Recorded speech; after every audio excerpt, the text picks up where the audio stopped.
Hey guys, welcome back to the new video lecture. In this video lecture, we are going to discuss about the fundamental rights, directive principles of state policy, and the fundamental duties. In the previous video lecture, we have discussed about the Indian federalism, structure, nature, and emerging trends.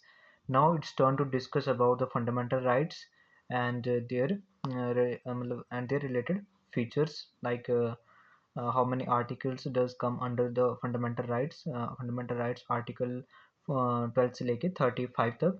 और उसके बाद हम discuss करेंगे directive principles of state policy and fundamental duties. और इसी के साथ हमारा ये सब यूनिट है 1.3 ये भी खत्म होगा। और उसके बाद हम डिस्कस करेंगे 1.4 that is the amendment to the constitution. और इस इन्हीं सब के साथ हमारा जो है first unit that is introduction to the Indian constitution वो ख़त्म हो जाएगा।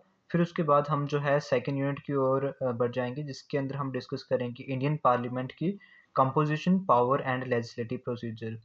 तो बिना टाइम वेस्ट किए स्टार्ट करते हैं फंडामेंटल राइट्स क्या होते हैं और इनका थोड़ा सा इंट्रोडक्शन लेने की कोशिश करते हैं। तो जो फंडामेंटल राइट्स हैं वो हमारे पार्ट 3 जो है इंडियन कॉन्स्टिट्यूशन का उसके अंदर दिए गए हैं, जो कि आर्टिकल 12 से लेकर 35 तक हमें दिए गए हैं फंडामेंटल राइट्स। और इसके अंदर क्या होता है कि जो हमारे कॉन्स्टिट्यूशन फ्रेमर्स थे जिन्होंने हमारा कॉन्स्टिट्यूशन लिखा, उन्होंने जो जो फंडामेंटल राइट्स का इंस्पिरेशन था वो कहाँ से लिया था, जो यूएसए का कॉन्स्टिट्यूशन था उससे उन्होंने ये इंस्पिरेशन ड्रा किया था कि हमारे कॉन्स्टिट्यूशन के अंदर भी फंडामेंटल राइट्स जैसी कुछ चीज़ होनी चाहिए। और ये क्या कहता है कि ये जो फंडामेंटल राइट्स हैं ये आइडियल को प्रमोट करते हैं, पॉलिटिकल डेमोक्रेसी के आइडियल को प्रमोट करते हैं। ये क्या करते हैं कि जो अथॉरिटेरियन और डेस्पोटिक रूल होता है कंट्री के अंदर उससे हमें बचाने का प्रयास करते हैं। और ये हमारे लिबर्टीज़ और फ्रीडम हमारी लिबर्टी और फ्रीडम को प्रोटेक्ट करने की बात करते हैं। और जो जैसे freedom invasion by the state, ठीक है, जो कि अगर हमारे स्टेट जो है वो वायलेट कर रही है हमारे लिबर्टीज़ और फ्रीडम्स को, तो उस समय जो फंडामेंटल राइट्स हैं वो हमें प्रोटेक्शन प्रदान करते हैं from the authoritarian and despotic rule of the state. तो ये इसके अंदर हमारे पास और भी कुछ बहुत सारी चीज़ें दी गई हैं, लेकिन आपको यहीं तक करना है थोड़ा सा इंट्रोडक्शन देके। उसके बाद राइट्स को मेंशन करना है जो कि हमारे 6 फंडामेंटल राइट्स हैं। इनिशियली जब हमारा कॉन्स्टिट्यूशन बना था तो उस समय हमारे पास 7 फंडामेंटल राइट्स थे।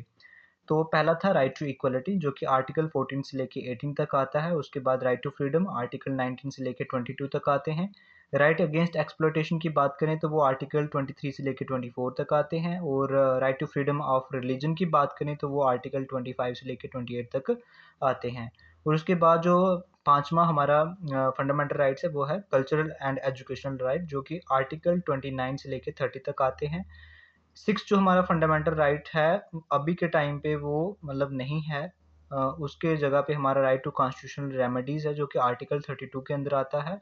राइट टू प्रॉपर्टी जो है वो आर्टिकल 31 के अंदर आता था। इसको अभी रिप्लेस करके हमारे जो इसको एज अ फंडामेंटल राइट्स ना रख के एज अ लीगल राइट रखा गया है। कौन से आर्टिकल के अंदर? आर्टिकल 300A के अंदर, जो कि हमारे part 12 of the Indian constitution के अंदर है। ठीक है, और ये कब किया गया था? 44th कॉन्स्टिट्यूशनल अमेंडमेंट एक्ट लाया गया था 1978 के अंदर। उस समय क्या किया गया, ये जो राइट टू प्रॉपर्टी था इसको फंडामेंटल राइट्स हटा के एज अ लीगल राइट हमारे कॉन्स्टिट्यूशन के अंदर मेंशन किया गया। और अभी के टाइम पे हमारे पास कितने 6 फंडामेंटल राइट्स हैं। अगर हम राइट टू इक्वलिटी की बात करें जो कि हमारा पहला फंडामेंटल राइट्स है वो है राइट टू इक्वलिटी। जो आर्टिकल 14 है वो कहता है कि हमें इक्वलिटी बिफोर लॉ और इक्वल प्रोटेक्शन ऑफ लॉ, दो चीज़ों की बात करता है, equality before law and equal protection of law.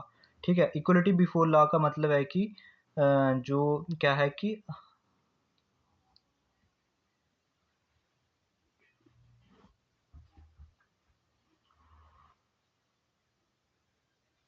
मतलब ये कह रहा है कि अगर कोई इंडिविजुअल जो है वो किसी अमीर एमएलए या किसी और व्यक्ति का जो है एक समझ लो बेटा है, अगर दूसरी तरफ जो है वो एक लेबर क्लास का बेटा है, तो अगर इन्हीं दोनों को जो है जुडिशरी एक ही नज़रों से देखेगी, एक ही तरीके से इनको ट्रीट करेगी, that is the equality before law.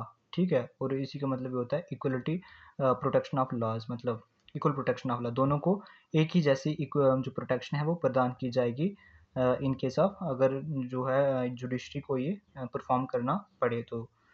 उसके बाद जो आर्टिकल 15 है वो कहता है कि जो भी हमारे ऊपर जो डिस्क्रिमिनेशन होता है on the basis of race, religion, caste, sex और प्लेस ऑफ बर्थ, उससे हमें ये बचाने की बात करता है। आपको ये मेंशन करना है इतना सा। उसके बाद आर्टिकल 16 जो है वो हमें इक्वलिटी प्रदान करता है in the matters of public employment, और मतलब इक्वलिटी ऑफ अपॉर्चुनिटी, आपको एक अपॉर्चुनिटी देता है किसके मैटर में, जब कोई जॉब की बात होती है या जो कोई पब्लिक एम्प्लॉयमेंट की बात होती है, तो उस समय जो आर्टिकल 16 जो है वो हमारी लाइफ के अंदर मेजर रोल प्ले करता है। और जब हम आर्टिकल 17 की बात करें तो ये हमारे अनटचेबिलिटी और अनटचेबिलिटी को अबॉलिशन करने की बात करता है और उसे हमें बचाने की बात करता है आर्टिकल 17।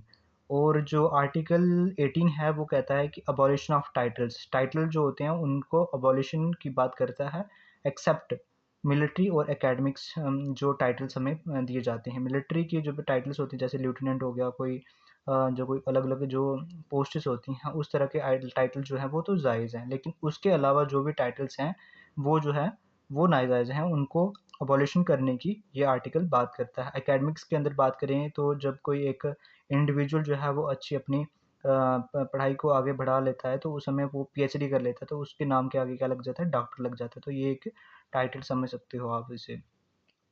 उसके बाद हमारे पास सेकंड जो फंडामेंटल राइट्स आता है that is the right to freedom. ठीक है, राइट टू फ्रीडम के अंदर आता है हमारे पास जैसे आर्टिकल कहाँ कहाँ 19 से लेके 22 तक आर्टिकल्स आते हैं। इसके अंदर जो आर्टिकल 19 से लेके 22 तक आर्टिकल्स आते हैं, लेकिन जो पहला 19 आर्टिकल है वो डील करता है हमारे 6 सब आर्टिकल्स, मतलब सब आर्टिकल्स की जैसे बात करते हैं। तो ये protection of 6 rights regarding freedom of speech and expression, जो आर्टिकल 19 है ना, वो 6 राइट्स की प्रोटेक्शन की बात करता है। जैसे स्पीच एंड एक्सप्रेशन की बात हो, असेंबली की बात हो, एसोसिएशन की बात हो, मूवमेंट की बात हो, रेजिडेंस की बात हो। तो ये जब जो प्रोफेशन की बात होती है, ये सारे सारे आर्टिकल्स किसके अंदर आते हैं, 19 के अंदर आते हैं। और उसके बाद जो हमारा जैसे आर्टिकल 20 आ गया, वो कहता है कि अगर कोई कन्विक्शन ऑफ फॉर ऑफेंस, अगर कोई जो है ऑफेंस कंडक्ट किया, कोई किसी ने अपराध किया है तो उसके अगेंस्ट हमें प्रोटेक्शन प्रदान करने की ये बात करता है। उसके बाद आर्टिकल 21 की बात करें तो ये जो है वो कहता है कि protection of life and personal liberty की बात करता है आर्टिकल 21। ये बहुत ही इम्पोर्टेंट आर्टिकल है। इसका जो अलग टाइम टाइम पे जुडिशरी ने इसकी क्या कहते हैं उसको इंटरप्रेट करके हमारे बहुत सारे आर्टिकल्स जो हैं वो इसी आर्टिकल से आर्टिकल्स नहीं हाँ राइट्स जो हैं वो ड्राइव किए गए हैं। उसके बाद आर्टिकल 21A जो है वो राइट टू एलिमेंट्री एजुकेशन की बात करता है। उसके बाद 22 जो आर्टिकल है वो कहता है protection against arrest and detention in certain cases, मतलब अगर आपको मतलब अरेस्ट किया जाता है तो उसके अगेंस्ट जो प्रोटेक्शन है वो हमें प्रदान करने की बात आर्टिकल 22 कहता है। इसके अंदर क्या होता है कि आपको नियरेस्ट जो है पुलिस स्टेशन के अंदर विद इन टाइम फ्रेम के अंदर आपको वहाँ पे प्रेजेंट करना होता है। तो वो आप देख लेना अगर आपको डिटेल में करना होगा। और उसके बाद जो थर्ड फंडामेंटल राइट आता है वो आता है हमारा राइट अगेंस्ट एक्सप्लॉयटेशन, आर्टिकल 23 से लेकर 24 तक। इसके अंदर जो आर्टिकल 23 आता है वो कहता है कि prohibition of traffic in human beings and forced labour, मतलब जब ह्यूमन ट्रैफिकिंग होती है और जो फोर्स्ड लेबर होता है उससे हमें ये प्रोटेक्शन प्रदान करने की बात करता है आर्टिकल 23। और आर्टिकल 24 की बात करें तो वो हमें जब कोई चिल्ड्रन जो होते हैं वो हैजर्डियस फैक्ट्रीज, जैसे कोई फैक्ट्रीज के अंदर काम कर रहे हैं बच्चे, मतलब below the age of 14 year या 18 ईयर, उससे हमें बचाने की ये आर्टिकल 24 जो है वो बात करता है। उसके बाद हम फोर्थ फंडामेंटल राइट की बात करें तो वो हमारे पास right to freedom of religion, article 25 से लेकर 28 तक। इसके अंदर जो आर्टिकल 25 आता है वो कहता है कि freedom of concise and freedom of profession, मतलब अपने तरीके से अपना जो भी प्रोफेशन जो है वो अपना इंडिविजुअल जो है वो परस्यू कर सकता है। उसके बाद आर्टिकल 26 जो है वो freedom to manage religious affair, अपने रिलीजियस अफेयर्स को एक कम्युनिटी एक रिलीजन जो है वो खुद मैनेज कर सकता है, आर्टिकल 26 के अंदर दिया गया है, उसकी फ्रीडम है आपको। उसके बाद आर्टिकल 27 की बात करें तो freedom from payment of taxes for the production, freedom from payment of taxes for the promotion of any religion, मतलब किसी एक रिलीजन को प्रमोट करने के लिए आपके टैक्सेस का पैसा जो है वो यूज़ नहीं किया जा सकता, ये उसके लिए आपको फ्रीडम प्रदान करता है। उसके बाद आर्टिकल 28 की बात करें तो ये कहता है कि आपको फ्रीडम है किसी भी रिलीजियस इंस्ट्रक्शन को अटेंड करने की, या किसी को भी आपको भगवान को मानने की इन सर्टेन एजुकेशनल इंस्टीट्यूशन के अंदर। तो ये आर्टिकल 28 कहता है हमें। उसके बाद हमारा जो फिफ्थ फंडामेंटल राइट आता है वो आता है कल्चरल एंड एजुकेशनल राइट, जो कि डील करता है आर्टिकल 29 और आर्टिकल 30। आर्टिकल 29 कहता है कि protection of language, script and culture of minority. जो मिनॉरिटीज़ होती हैं उनके जो लैंग्वेज है, स्क्रिप्ट है, कल्चर को प्रोटेक्शन प्रदान करने की बात करता है आर्टिकल 29। आर्टिकल 30 की बात करें तो rights of minorities to establish and administrate educational institution. जो मिनॉरिटीज़ होती हैं उनको ये राइट है कि वो अपने खुद का इंस्टीट्यूशन, अपनी खुद का जो स्कूल है, जहाँ अपना जो अपने धर्म की जो प्रमोशन अपना उसको कर सकते हैं अंडर आर्टिकल 30। उसके बाद right to constitution remedies, most important right, जिसको डॉक्टर बी आर अम्बेडकर के द्वारा heart and soul of the constitution कहा गया है। इसके अंदर क्या आता है कि जब आपके ये सारे फंडामेंटल राइट्स वायलेट होते हैं किसी ना किसी सर्कमस्टांसिस में, तो आप क्या कर सकते हो कि उस समय using the article 32 you can go to directly supreme court for the enforcement of your fundamental rights. और उस समय क्या करता है, जो सुप्रीम कोर्ट होगा वो रिट्स को इशू करेगा, तो आपके अलग अलग राइट्स वायलेट होने की केसेस में, जैसे पहला रिट है यहाँ पे habeas corpus, mandamus, prohibition, certiorari and quo warranto. ये आपको लिखना है, यहाँ पे मेंशन करना है जब आप ये क्वेश्चन अटेम्प्ट करोगे। उसके बाद यहाँ पे इनकी एक्सप्लेनेशन दी गई है, जैसे हाँ ये आगे हमारे आर्टिकल 12।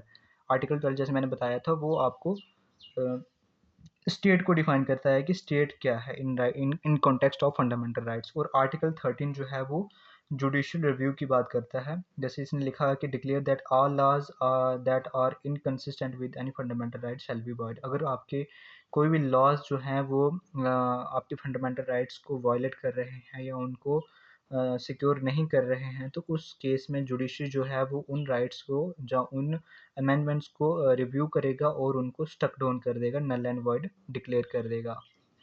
उसके बाद ये जो डिटेल्ड एक्सप्लेनेशन है राइट टू इक्वलिटी की, ये पूरी दी गई है। अगर आप पढ़ना चाहते हो तो पढ़ सकते हो, लेकिन आपको एग्ज़ाम में इतना लिखने के लिए टाइम नहीं होता है। Then there is another fundamental right, that is right to freedom. ठीक है, इसके अंदर भी अलग अलग तरह के जो हैं वो डिटेल के साथ एक्सप्लेन किया गया है। जैसे मैंने आपको बताया था कि कौन सा right to freedom of speech and expression article 19 clause 1 sub clause A के अंदर आता है। Right to assemble peaceful and without arms, मतलब आप एक जगह पे इकट्ठा हो सकते हो लेकिन बिना आर्म से, बिना किसी हथियार के। तो ये article 19 clause 1 sub clause B के अंदर आता है। And right to form association और यूनियन और कोऑपरेटिव सोसाइटी, तो ये जो मतलब ये आपको राइट मिलता है कि आप एक एसोसिएशन बना सकते हो, बहुत सारे इंडिविजुअल्स या बहुत सारे लोगों को जोड़ के यूनियन बना सकते हो, एक कोऑपरेटिव सोसाइटी बना सकते हो। लेकिन ये आर्टिकल आपको किसके अंदर दिया गया है, article 19 clause 1 sub clause C के अंदर। ठीक है, तो इसी तरह से हमारे पास 6 डेमोक्रेटिक राइट्स होते हैं जो कि एसेंशियल होते हैं for the functioning of healthy functioning of democracy के लिए। तो उसके बाद हमारे पास जैसे राइट अगेंस्ट एक्सप्लॉयटेशन आ गया, ये भी पूरे डिटेल के साथ डिस्कस किया गया है। उसके बाद right to freedom of religion है, इसके अंदर भी पूरे डिटेल के साथ डिस्कस किया गया है कि इसके अंदर भी कौन कौन से आर्टिकल्स आते हैं, लेकिन you don't need to be mentioned in the exams because there is no time to mention all these aspect in the exam, because there is a word limit, you have to write only in 650 word के आसपास में आपको लिखना पड़ता है वहाँ पे। तो उसके बाद हमारे पास रिट्स आ जाते हैं, जैसे सुप्रीम कोर्ट इशू कर सकता है रिट्स बाय यूजिंग आर्टिकल 32। अगर हम हाई कोर्ट की बात करें तो वो आर्टिकल 26 के अंदर हमें अलग अलग तरह के रिट जो हैं वो इशू कर सकता है। जैसे हैबिस कॉर्पस आ गया, उसके बाद हमारे पास आता है मैंडेमस, प्रोहिबिशन, सर्चुरारी, कोवरेंटो। ये सारे रिट्स जो हैं वो सुप्रीम कोर्ट या हाई कोर्ट्स के द्वारा इशू किए जाते हैं for the restoration of your fundamental rights. उसके बाद यहाँ पे आता है criticism of fundamental rights. Fundamental rights का क्रिटिसिज्म भी है यहाँ पे। तो और कहता है कि the fundamental rights are enriched in the part 3 of the constitution have met with the wide and varied criticism, the arguments of critics are, मतलब जो फंडामेंटल राइट्स है ना वो भी क्रिटिसिज्म को फेस करते हैं। और जो क्रिटिक्स हैं वो क्या आर्गुमेंट पेश करते हैं, वो कहते हैं कि एक्सेसिव लिमिटेशन, पहला जो आर्गूमेंट है उनका, वो कहते हैं कि एक्सेसिव लिमिटेशन, इसमें कहते हैं कि they are subjected to the innumerable expectations, restriction and qualifications and explanation. Hence the critics remarked that constitution grant fundamental rights on the one hand and take them away on the other hand. मतलब कह रहा है कि अगर आपको जो है constitution fundamental rights दे भी रहा है एक हाथ से और दूसरे हाथ से आपसे ले भी रहा है on the grounds of restrictions. वो कहता है कि आप यहाँ पे फंड रीजनेबल रिस्ट्रिक्शंस लगाई गई हैं, लेकिन जो क्रिटिक्स हैं वो ये पॉइंट आउट करते हैं कि फंडामेंटल राइट्स आपको मिल भी रहे हैं कॉन्स्टिट्यूशन के द्वारा, लेकिन एक हाथ से वो दे रहा है और दूसरे हाथ से वो वापस ले रहा है। तो एक्सेसिव लिमिटेशन की वो उन्होंने पॉइंट यहाँ पे व्यक्त किया है। तो सेकंड इसका जो क्रिटिसिज्म है वो है no social and economic right. इसके अंदर कोई सोशल और इकोनॉमिक राइट्स नहीं है। The list is not comprehensive and it is mainly consist of political rights. जो फंडामेंटल राइट्स की लिस्ट है वो सिर्फ पॉलिटिकल राइट्स की बात करता है, पॉलिटिकल राइट्स ही उसके अंदर इंक्लूड हैं, सोशल और इकोनॉमिक राइट्स नहीं हैं। और इसको it make no provisions for important social and economic rights like the right to social security, right to work, right to employment, right to rest and leisure and so on so on। ये जो अलग अलग तरह के rights हैं, जैसे उन्होंने बोला कि right to employment, right to rest होना चाहिए, राइट टू लीजर, आपको आराम करने का अधिकार होना चाहिए, ये सब राइट जो हैं वो फंडामेंटल राइट्स की लिस्ट के अंदर नहीं दिए गए हैं। तो ये क्रिटिक्स जो है वो पॉइंट आउट करते हैं। उसके बाद जो नो क्लैरिटी का पॉइंट वो है पॉइंट आउट करते हैं, they are started in a vague and indefinite and ambiguous manner. The various phrases or words used in chapter like public order, minorities, reasonable restriction, public interest, so and so on, clearly not defined। मतलब जो अलग अलग तरह की जो terms दी गई हैं, जो वर्ड मेंशन किए गए हैं फंडामेंटल राइट्स के अंदर, जैसे पब्लिक ऑर्डर हो गया, मिनॉरिटीज़ हो गया, तो रीजनेबल रिस्ट्रिक्शंस हो गया, पब्लिक इंटरेस्ट हो गया, ये सारी चीज़ें जो है वो क्लियरली डिफाइन नहीं की गई हैं। अगर हम मिनॉरिटीज़ की बात करें तो मिनॉरिटीज़ भी उन्होंने क्लियरली डिफाइन नहीं की गई हैं कि कौन कौन सी मिनॉरिटीज़ किस किस मतलब कौन सी मिनॉरिटी जो है वो इंजॉय राइट्स को इंजॉय करने के काबिल हैं, कौन सी नहीं हैं, तो वो सारा डिफाइन नहीं किया गया है। लेकिन जब सुप्रीम कोर्ट ने सब्सिक्वेंट जजमेंट्स के सब्सिक्वेंट जजमेंट देते हुए उसने क्या किया है कि मिनॉरिटीज़ को भी डिफाइन करने की कोशिश की है। उसके बाद बोलता है फोर्थ पॉइंट जो है वो है no permanency, they are not sacrosanct और immutable as the parliament can curtail or abolish them, for example the abolition of fundamental right to property in 1948। वो कहता है कि ये इतने सैक्रोसेंट नहीं है। अगर पार्लियामेंट जो है वो राइट टू प्रॉपर्टी को अबॉलिश कर सकता है तो इसका मतलब वो बाकी राइट्स को भी अबॉलिश कर सकता है। तो यहाँ पे कोई परमानेंसी नहीं है, परमानेंट राइट्स नहीं है। तो ये सारे क्रिटिक्स के पॉइंट ऑफ व्यू हैं, लेकिन मैं इनके इसके साथ एग्री नहीं करता हूँ, क्योंकि अभी जो है वो डॉक्ट्रिन ऑफ बेसिस स्ट्रक्चर का कंसेप्ट जो है वो जुडिशरी के द्वारा लाया है किसके अंदर, केशवानंद भारती केस के अंदर। तो अभी जो है वो जुडिशरी किसी भी लॉ को जो है वो किसी भी अमेंडमेंट को नल एंड वॉइड डिक्लेयर कर सकती है अगर वो आपके फंडामेंटल राइट्स को वायलेट करते हैं। तो इसी के साथ हमारा जो फंडामेंटल राइट्स का जो सब टॉपिक था वो कंप्लीट होता है। आगे हम डिस्कस करेंगे directive principles of state policy, फिर उसके बाद हम फंडामेंटल ड्यूटीज़ को डिस्कस करेंगे और उसी के साथ हमारा जो 1.3 है वो कंप्लीट हो जाएगा।